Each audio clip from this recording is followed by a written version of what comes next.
इस बुलेटिन के प्रस्तुत करता है टारगेट आईएएस कोचिंग। आपकी सफलता ही हमारा लक्ष्य।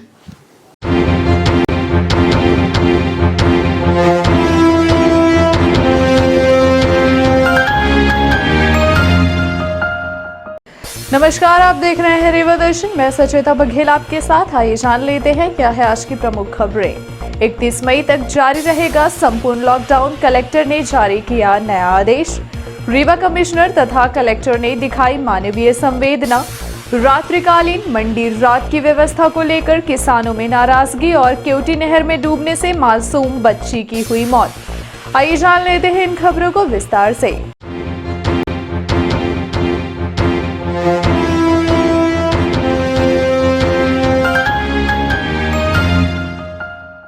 31 मई तक जारी रहेगा संपूर्ण लॉकडाउन, कलेक्टर ने जारी किया नया आदेश। लगातार बढ़ते कोरोना संक्रमण को ध्यान में रखते हुए उससे लोगों को बचाने की दिशा में शासन प्रशासन लगातार मुस्तैदी से कार्य कर रहा है। हाल ही में रीवा पहुंचे मुख्यमंत्री ने भी संकेत दिया था कि अभी लॉकडाउन खत्म होने वाला नहीं है। साथ ही सीएम द्वारा आम जनता से अपील की गई थी कि महामारी की चैन को तोड़ने जनता शासन प्रशासन का सहयोग करे, तभी हम सब इस महामारी की जंग को जीत पाएंगे। आपदा की इस विपरीत घड़ी में लोगों को बचाने और संक्रमण की चैन को पूरी तरह से तोड़ने के उद्देश्य से Rewa collector doctor Ilaiya Raja T द्वारा आदेश जारी करते हुए एक बार फिर से लॉकडाउन की समय सीमा को बढ़ाते हुए 31 मई तक कर दिया गया है। इस दौरान क्या व्यवस्थाएं रहेंगी, आइए इस संबंध में हम विस्तार से जानते हैं हमारे इस खास रिपोर्ट में। वहीं जारी आदेश के अनुसार संपूर्ण रीवा जिले में सोमवार दिनांक 17 मई 2021 को प्रातः 6 बजे से सोमवार दिनांक 31 मई को सुबह 6 बजे तक टोटल लॉकडाउन कोरोना कर्फ्यू घोषित किया गया है। उक्त अवधि में सामान्यतः चिकित्सकीय प्रयोजन के अलावा किसी भी कार्य के कोई भी व्यक्ति को अपने घर से बाहर निकलने की अनुमति नहीं होगी। दूध औषधि, केमिस्ट, अस्पताल, Covid vaccination centre, petrol pump पूर्ववत खुले रह सकेंगे। औद्योगिक प्रतिष्ठान जिसमें उत्पादन संबंधी गतिविधियां अनवरत चलती हैं वे लॉकडाउन से मुक्त होंगे। शासकीय उपार्जन कार्य में छूट रहेगी। सार्वजनिक वितरण प्रणाली की दुकानें निर्धारित समय पर खुली रहेंगी। सब्जी, फल एवं किराना वितरण होम डिलीवरी के माध्यम से ही होगी, जिसकी निगरानी नगर निगम, स्थानीय निकाय, ग्राम पंचायत द्वारा किया जाएगा। सभी एम्बुलेंस वाले अपनी अपनी एम्बुलेंस में रेट सूची चस्पा करेंगे। सभी प्रभार की मेडिकल दुकानों में कोविड से जुड़े दवाइयों की रेट सूची दुकान के बाहर लगाना अनिवार्य होगा। इसी प्रकार निजी अस्पताल, नर्सिंग होम, डायग्नोस्टिक, कोविड-19 से संबंधी जुड़ी दवाइयां, जांच की रेट सूची चस्पा करना अनिवार्य होगा। जिले में शादी समारोह 31 मई 2021 तक पूर्णतः प्रतिबंधित रहेंगे। इसी के साथ समस्त शासकीय कार्यालय जैसे राजस्व, पुलिस, बैंक, विद्युत, स्थानीय निकाय तथा अन्य आपातकालीन सेवाएं लॉकडाउन से मुक्त होंगी। तथा इसी क्रम में उपरोक्त निर्देशों का मूल आशय यह है कि कम से कम लोग अपने घरों से निकलें ताकि संक्रमण की चैन को तोड़ा जा सके। रीवा कमिश्नर तथा कलेक्टर ने दिखाई मानवीय संवेदना। सड़क दुर्घटना में घायल 2 व्यक्तियों को हॉस्पिटल रवाना कर समय पर उपचार की व्यवस्था बनाई गई, जिससे घायलों को बचाया जा सका। इस कार्य की जिले भर में लोग प्रशंसा कर रहे हैं। रीवा कमिश्नर अनिल सुचारी तथा Rewa collector doctor Ilaiya Raja T kill corona अभियान का जायजा लेने के लिए सिरमौर जा रहे थे। उन्हें ग्राम सगरा के पास 2 वाहन दुर्घटना के शिकार ड्राइवर रोड पर पड़े दिखाई दिए। वहां लगभग 10 मिनट पहले अनाज से भरे ट्रक में पीछे से हाईवा द्वारा जोरदार टक्कर मारी गई थी, जिसमें हाईवा वाहन के दोनों चालक बुरी तरह घायल हो गए थे। मौके पर पहुंचे पुलिस बल द्वारा उनके उपचार की व्यवस्था की जा रही थी। कमिश्नर श्री सुचारी तथा कलेक्टर ने तत्काल पुलिस अधिकारियों तथा स्वास्थ्य विभाग के अधिकारियों को निर्देश दिए। मौके पर 108 एम्बुलेंस पहुंचने तथा घायलों को हॉस्पिटल रवाना करने के बाद दोनों संवेदनशील अधिकारी आगे के लिए रवाना हुए। दोनों घायलों को समय पर उपचार सहायता मिलने से उनके प्राणों की रक्षा हुई। रात्रिकालीन मंडी रात की व्यवस्था को लेकर किसानों में नाराजगी। लगातार व्यवस्था बनाने के बाद भी व्यवस्था नहीं सुधरने के बाद कोरोना संक्रमण से लोगों को बचाने की दिशा में शासन प्रशासन द्वारा रात में सब्जी बिक्री करने की व्यवस्था बनाई गई, जिसको लेकर किसानों में असंतोष व्याप्त है और इसी बात को लेकर किसानों में आक्रोश भी देखा जा रहा है। इस व्यवस्था को लेकर कुछ किसानों का साफ साफ कहना है कि यदि मेरे साथ लूट होती है या हत्या हो जाती है तो इसकी जिम्मेदारी किसकी होगी। साथ ही इस बात को लेकर किसानों ने जिला प्रशासन से मांग की है कि सुबह 5 बजे से केवल 8 बजे तक व्यापार करने की छूट दी जाए, क्योंकि रात में वह दहशत के माहौल में दूर दराज गाँव से आते हैं। बीती रात देखा गया कि करहिया मंडी में किसानों सहित फुटकर व्यापारियों की भीड़ लगी हुई है। ऐसे में लोगों का आक्रोश फूट पड़ा। किसानों का कहना है कि भीड़ तो उसी तरह से हो रही है, तो क्या प्रशासन का मानना है कि रात में लोगों की तरह कोरोना संक्रमण भी सो जाते हैं? यदि ऐसा नहीं है तो उन्हें सुबह व्यापार करने की क्यों छूट नहीं दी जा रही है? ये यहाँ रात में मंडी संचालित की जा रही, क्या दिक्कतें हो रही है आप लोगों को, किस तरह की समस्या झेल रहे हैं? पिछले कई दिनों से लॉकडाउन के चलते किसानों के माल खराब होने की वजह से जिला प्रशासन द्वारा त्वरित व्यवस्था ये की गई कि किसानों का माल खराब न हो और आम जो शहर की पब्लिक है, फुटकर लेने वाली पब्लिक, क्योंकि मार्केट लगती है तो जो फुटकर की पब्लिक है वो मार्केट के अंदर प्रवेश करती है, जिससे भीड़ बढ़ जाती है। ऐसी भीड़ 3 से 4 हज़ार एक्स्ट्रा बढ़ जाती है। तो जिला प्रशासन ने ये व्यवस्था रात्रिकालीन व्यवस्था शुरू की, लेकिन रात्रिकालीन व्यवस्था में किसानों को दिक्कतें महसूस हो रही हैं। उसके कारण हम और किसान यूनियन के अध्यक्ष जेपी जी हैं, हम लोगों ने जिला प्रशासन से पुनः मांग की है कि इस टाइम में सुधार किया जाए और उनके द्वारा आश्वासन भी दिया गया है कि सुबह की टाइमिंग के लिए चल रहा है, संभवतः कल या परसों से सुबह की टाइमिंग फिक्स कर दी जाएगी। क्या नाम है आपका? बीडी कछुआ साहब। ये रात में यहाँ मंडी संचालित की जा रही है, किसानों को किस तरह की दिक्कतें आ रही हैं? किसान तो इतना परेशान है इस समय कि अब कुछ कहा नहीं जा सकता, लेकिन अब कोरोना का समय है। जिला प्रशासन अगर व्यवस्था करना चाहे तो सुबह व्यवस्था हो सकती है। रात में किस किस तरह की दिक्कतें आती हैं? रात में दिक्कतें ये आती हैं कि हमें तो किसानों की सब्जियां सड़ रही है खेत में, लेकिन वो रात में आने से डरता है। उसे तो पहली चिंता तो ये है कि मैं रात में आऊँगा या रात में लौटूंगा, पैसे रहेंगे तो कोई लूटपाट कर लेगी, कौन जिम्मेदार होगा। दूसरी एक बड़ी दिक्कत है कि वो दिन भर खेतों में काम करता है और रात में आके मंडी में सब्जी बेचेगा, वो सोएगा कब और वो अगले सुबह उसको फिर से खेतों में काम करना है। सबसे बड़ी दिक्कत यहाँ है। और दूसरी दिक्कत वही सुरक्षा की है। अभी प्रशासन से आप क्या चाहते हैं, मंडी की कैसी व्यवस्था होनी चाहिए? मंडी की व्यवस्था ऐसी होनी चाहिए हमारे हिसाब से कि ये जो ट्रेडर्स हैं, जो आलू प्याज टमाटर जो बाहर सामान आता है, इनके लिए थोड़ा सा जो रात का समय है 11 बजे से वो जैसे चलने दें उसको, और किसानों के लिए अलग समय कर दें। तो उससे क्या होगा, भीड़ डाइवर्ट हो जाएगी और किसानों का समय 4 बजे से लेके 6-7 बजे तक जैसा जो सुविधाजनक रहे ऐसा कर दिया जाए तो अच्छा हो जाए। गड्डी रोड लक्ष्मणपुर से बोल रहा, थाना बिछिया लगता है। मैं 15 किलोमीटर दूर से आता हूँ। अगर मैं जाते समय 2 बजे जाता हूँ, अगर कोई मुझे मार डाली इसकी जिम्मेदार इलैया राजा होंगे। क्या क्या समस्याएं होती हैं आप लोग? समस्या, हम जाते हैं तो रात के कोई गुंडे मिलते हैं। कल भी 4-5 जन लोग रुका रहे थे, हम कहाँ जाए बताइए? रात के सब्जी तैयार कहाँ लेके जाए यार? क्या मांग करना चाहते प्रशासन से? कैसे हम प्रशासन से कहते 5 बजे सुबह से मंडी चालू करें, 8 बजे बंद कर दें, तो सुबह मैंने हम लोग आ जाएं, बेचे। 5 बजे सुबह से चालू करें मंडी। अब रात के हम लोग दिन भर रात भर गुरुआ ताकते हैं। 4 साल से कलेक्टर साहब आयरा बन के रात भर गुरुआ दिन भर गुरुआ ताकते हैं और रात के अब वहाँ पूरी मंडी खराब हो रही है। केवटी नहर में डूबने से मासूम बच्ची की हुई मौत, मामला टीकर का। मौके पर पहुंची गोविंदगढ़ पुलिस गोविंदगढ़ थाना क्षेत्र अंतर्गत ग्राम पंचायत टीकर से होकर निकलने वाली केवटी कैनल नहर में अचानक एक नाबालिग बच्ची का पैर फिसल जाने की वजह से मासूम सीधे नहर में समा गई। बच्ची की नहर में गिरने की आवाज सुनकर स्थानीय लोग पहुंचे, तब तक बहुत देर हो चुकी थी। नहर में पानी ज्यादा होने के चलते बच्ची पानी में डूब गई और बच्ची की दर्दनाक मौत हो गई। लोगों की मदद से शव को नहर से बाहर निकाला गया है। घटना की सूचना गोविंदगढ़ पुलिस को दी गई। सूचना पाकर मौके पर पहुंची पुलिस ने पंचनामा तैयार कर शव को कब्जे में ले लिया है और मामले की जांच की जा रही है।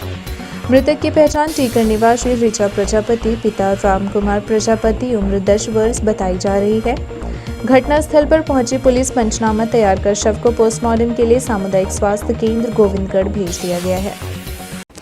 सर वो आज एक प्रजापति परिवार की एक लड़की नहर में डूबी है, उस घटना के संबंध में। घटना कुछ लड़की रीचा नाम की लड़की है जी राम कुमार प्रजापति की बच्ची, जी जी जो बकरिया चराने सुबह आई थी जी नहर में 0 पॉइंट के पास जी जी फिसल गई और नहर के पानी में चली गई, जी जो डूब गई, खत्म हो गई।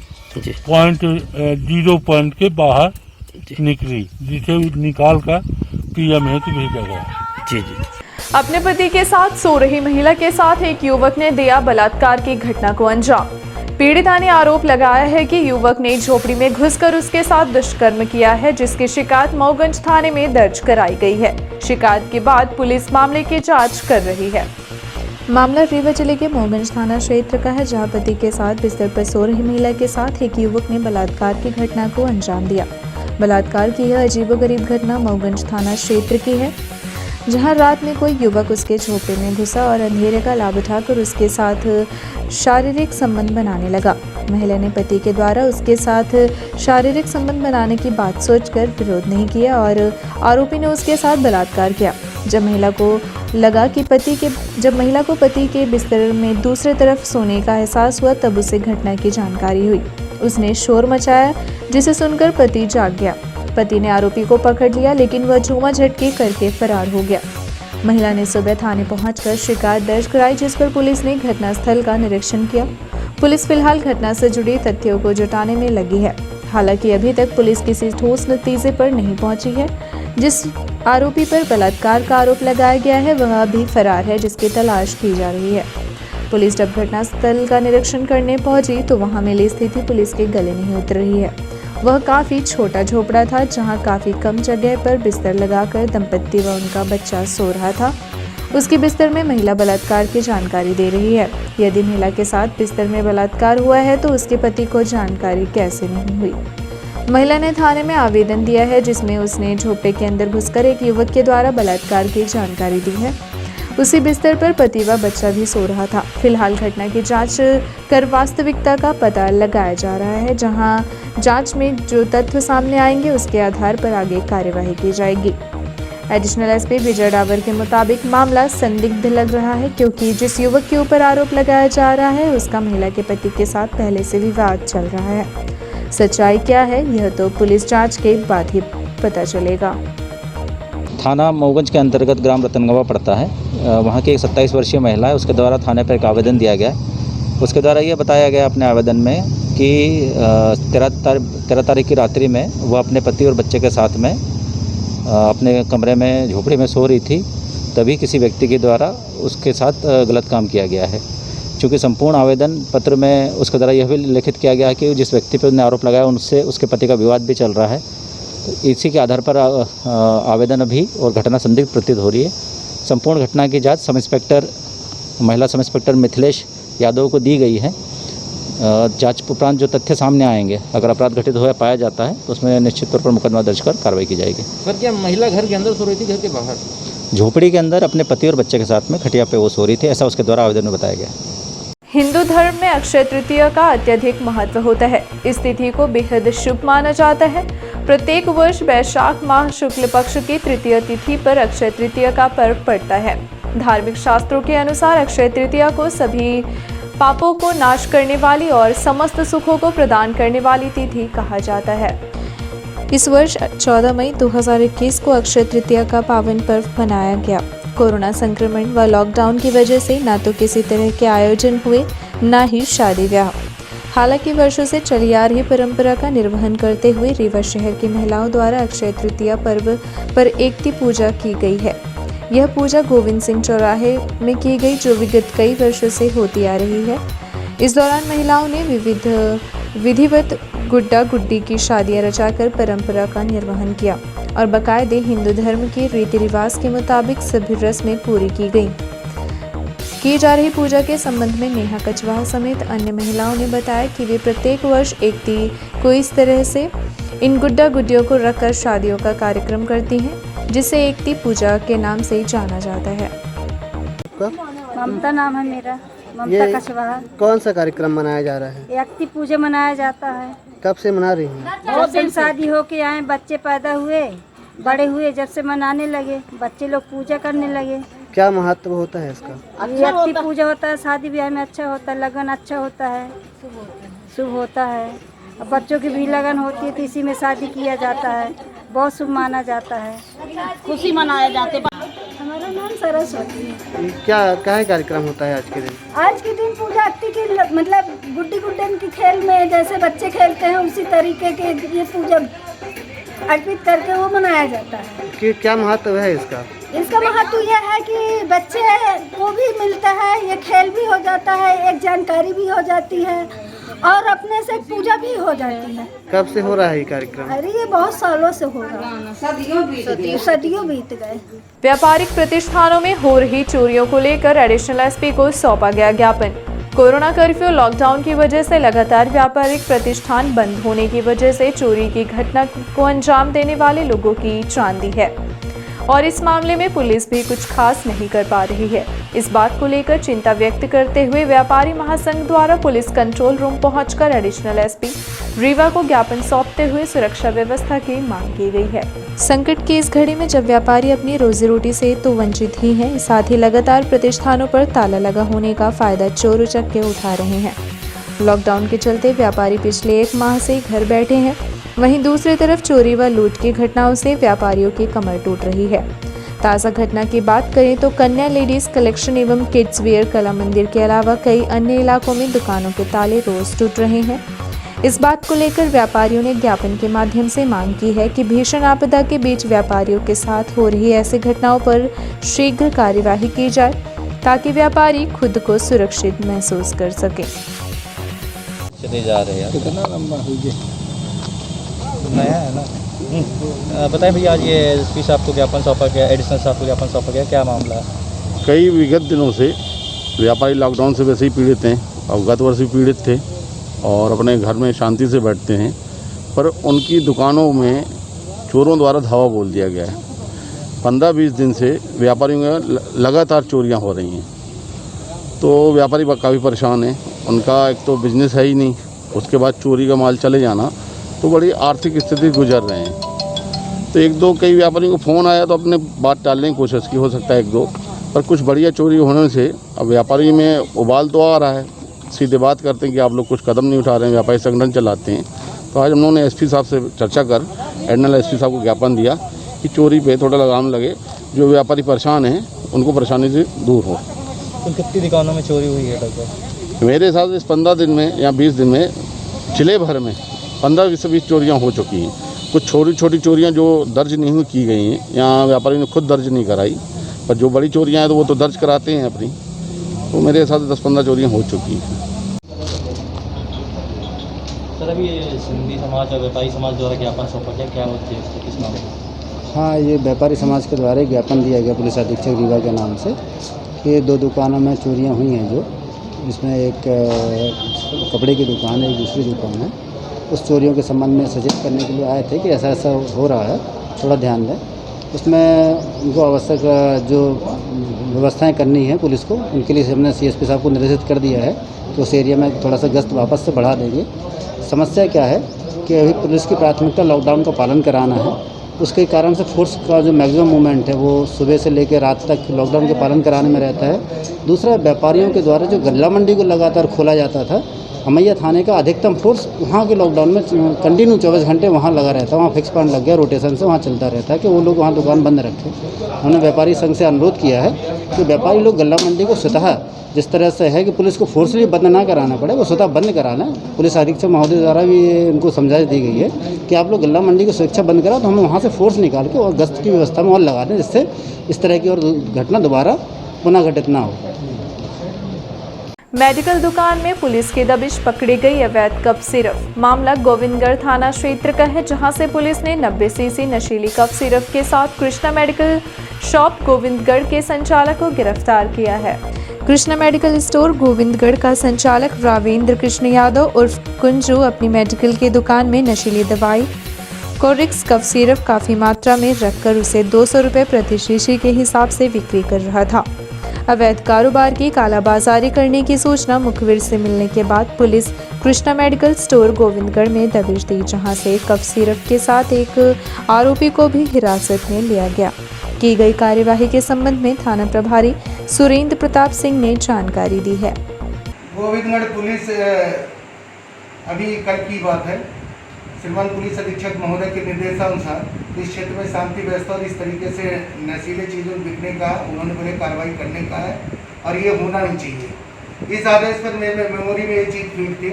कल मैंने इन दुकानों पे जो मेडिकल की दुकानें, मेरे को सूचना मिली थी कि ये लोग ऐसा काम करते हैं और की ये काफ़ी तस्करी कर रहे हैं, यहाँ वहाँ नए लड़कों को डिस्ट्रीब्यूट करते हैं, 200 रुपये में बेचते हैं। मैंने अपना मुखबिर तंत्र तैयार करके उसमें लगाया हुआ था, तो कल मेरे को सूचना मिली कि कृष्णा मेडिकल वाला जो है वो पेटी लेकर के आया है और बच्चों को 200 रुपये में दे रहा है। इस सूचना पर श्रीमान पुलिस अधीक्षक महोदय को मैंने इस कार्रवाई से अवगत कराया।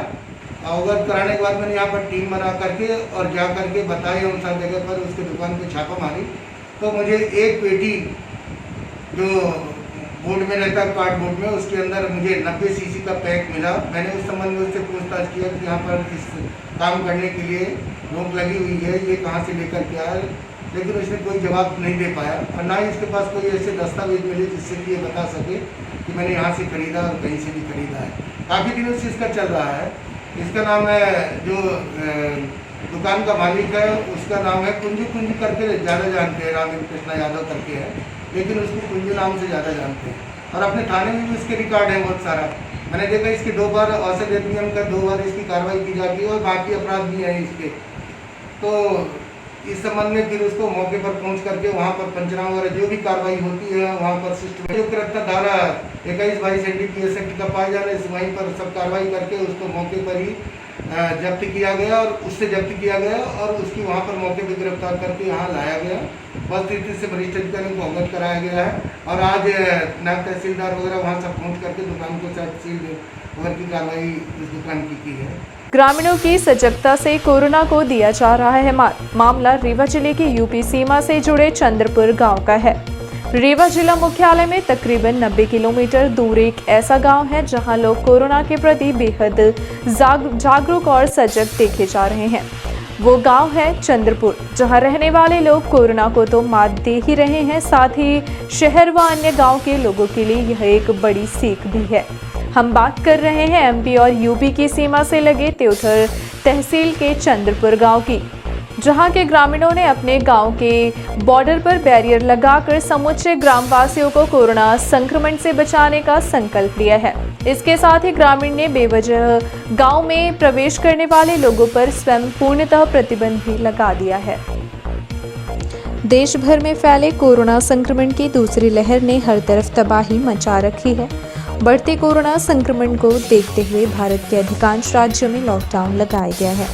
कोरोना संक्रमण से हर कोई प्रभावित हुआ है। इस राक्षस रूपी कोरोना वायरस ने लाखों लोगों की जान ले ली है और कई लोग अभी भी इस वायरस के कारण जिंदगी और मौत से लड़ रहे हैं। कोरोना महामारी से बचाव के लिए शासन व प्रशासन की ओर से हर संभव प्रयास किए जा रहे हैं, लेकिन कोरोना संक्रमण अब भी घटने का नाम नहीं ले रहा। भीषण महामारी कोरोना वायरस का खतरा शहरों के साथ साथ गांवों में भी बड़ी तेजी के साथ अपने पैर पसार रहा है, जिसके लिए सरकार भी काफ़ी चिंतित है और अब प्रशासनिक स्तर पर गांवों में भी लोगों को कोरोना संक्रमण से बचाने की तैयारियां की जा रही हैं।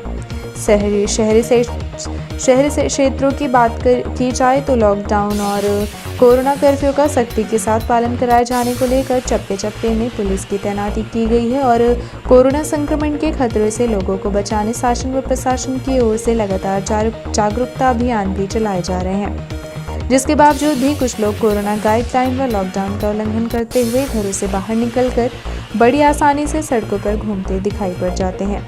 वहीं अगर बात की जाए ग्रामीण क्षेत्रों की, तो यहाँ रहने वाले ग्रामीण शहरवासियों से कहीं ज़्यादा जागरूक हैं और यहाँ के लोग कोरोना के साथ साथ शहरवासियों को भी मात देते दिखाई दे रहे हैं। हम बात कर रहे हैं रीवा जिले के त्योथर तहसील क्षेत्र स्थित चंद्रपुर गांव की। यहाँ के लोग अपने गांव को संक्रमण से मुक्त रखने के लिए बैरियर लगाकर जनता कर्फ्यू लगा रहे हैं।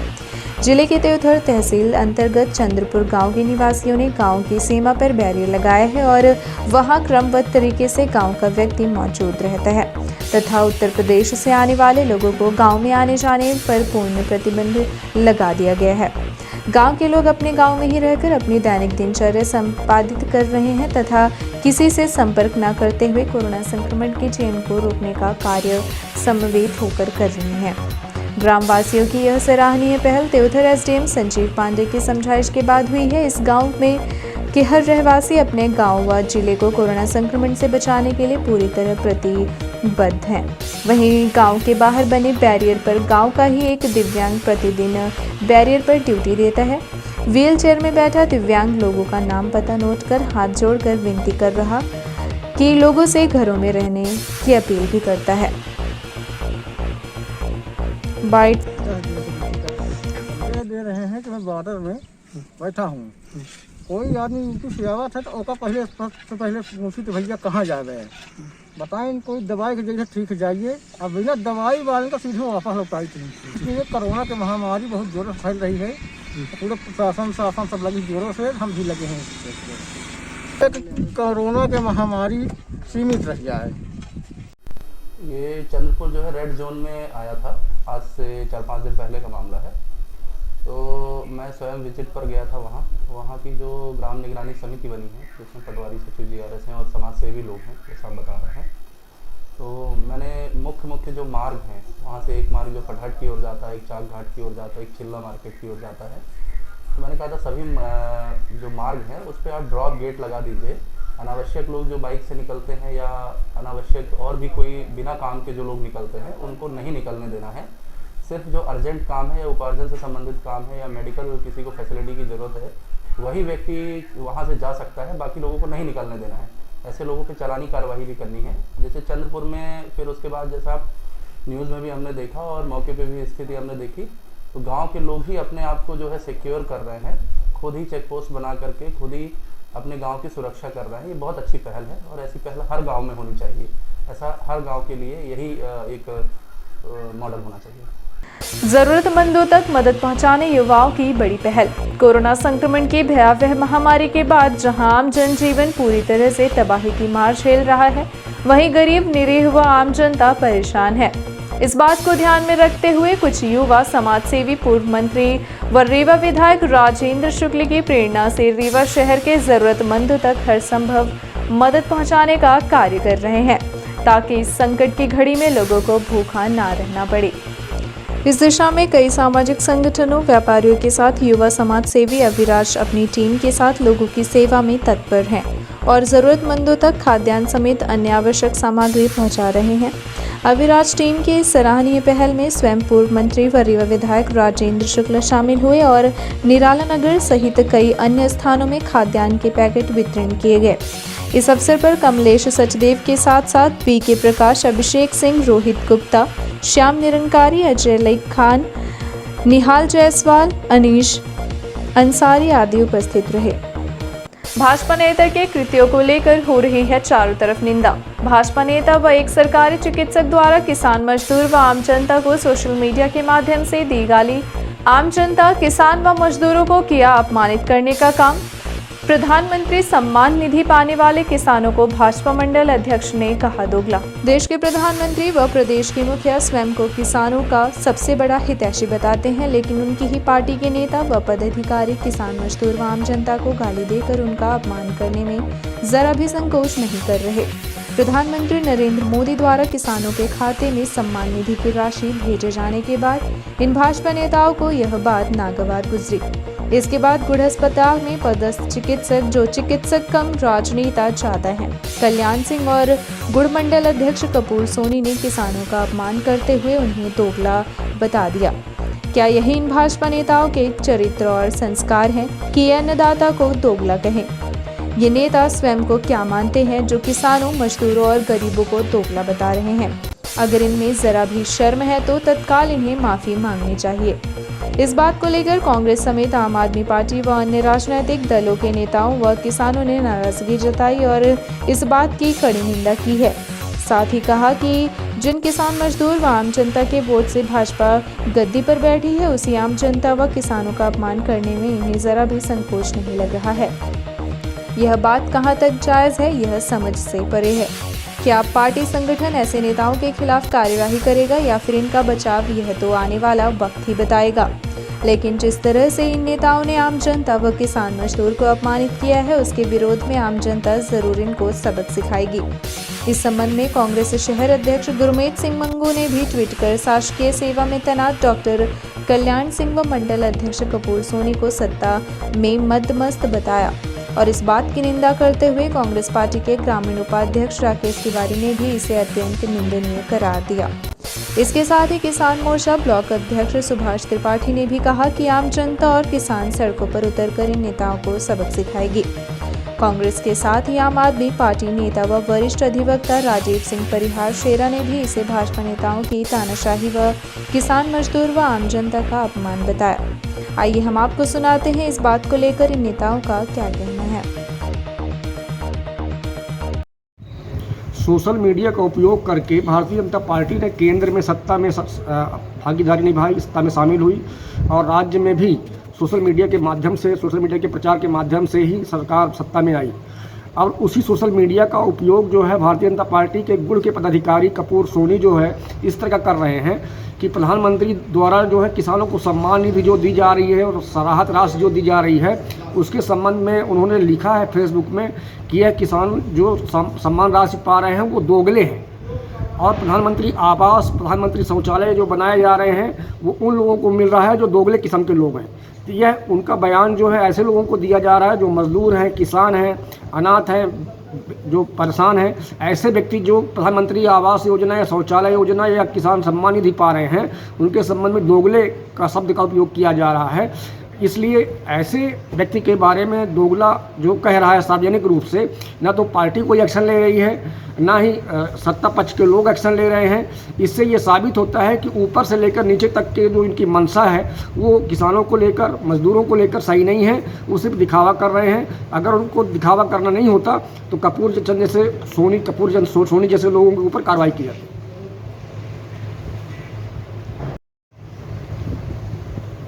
सार्वजनिक रूप से फेसबुक में जो किसानों को उन्होंने दोगला कहा है, इस संबंध में कपूर चंद सोनी माफ़ी मांगे, भारतीय जनता पार्टी के जिला पदाधिकारी माफ़ी मांगे, अन्यथा किसान जो है सड़कों पे होंगे, आंदोलन करेंगे।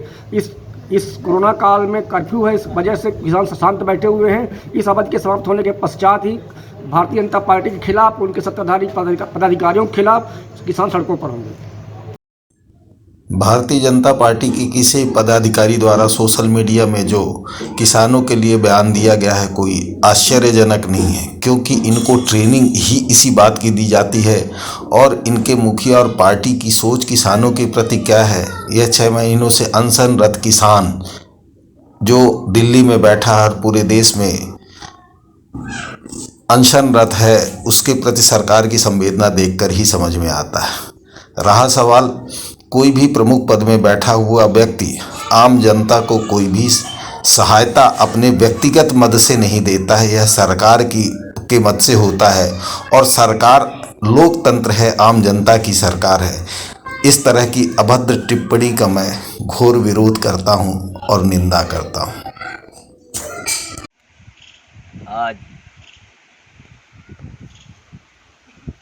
मैं फेसबुक के माध्यम से एक ट्वीट पढ़ा हूँ कि भारतीय जनता पार्टी मंडल अध्यक्ष गुड़ कपूर चंद सोनी ने प्रधानमंत्री किसान सम्मान निधि को लेकर किसानों को दोगला शब्द कहकर संबोधित किया, जिसकी मैं घोर निंदा करता हूँ। माननीय प्रधानमंत्री, माननीय मुख्यमंत्री यह कहने में नहीं थकते हैं कि हम किसानों को सम्मान निधि दे रहे हैं। दूसरी तरफ भारतीय जनता पार्टी के कार्यकर्ता, नेता, मंडल अध्यक्ष जैसे व्यक्ति किसानों को गाली दे रहे हैं, दोगला कह रहे हैं। ऐसे कृत्यों की मैं घोर निंदा करता हूं और शासन प्रशासन से मांग करता हूं और कि ऐसे व्यक्ति पर FIR हो, कानूनी कार्रवाई हो।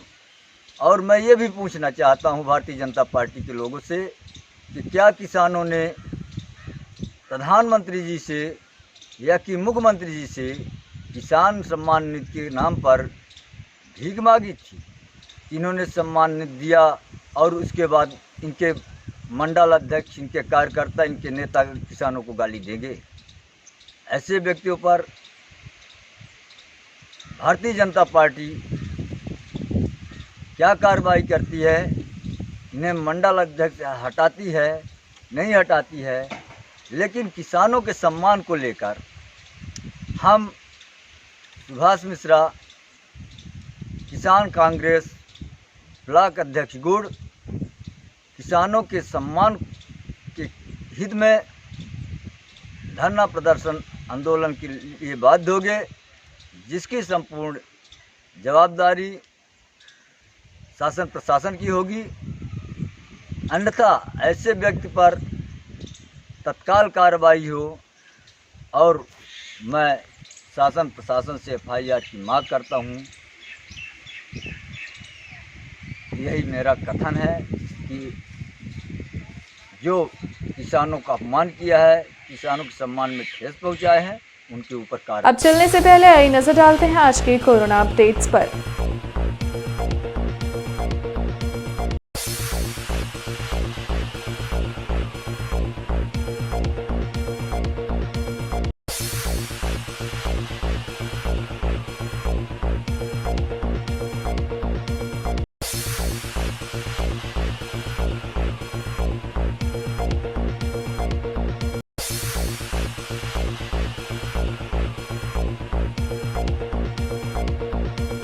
तो ये थी आज की प्रमुख खबरें। आगे की खबरों के लिए बने रहे रीवा दर्शन के साथ। दीजिए हमें इजाजत। नमस्कार।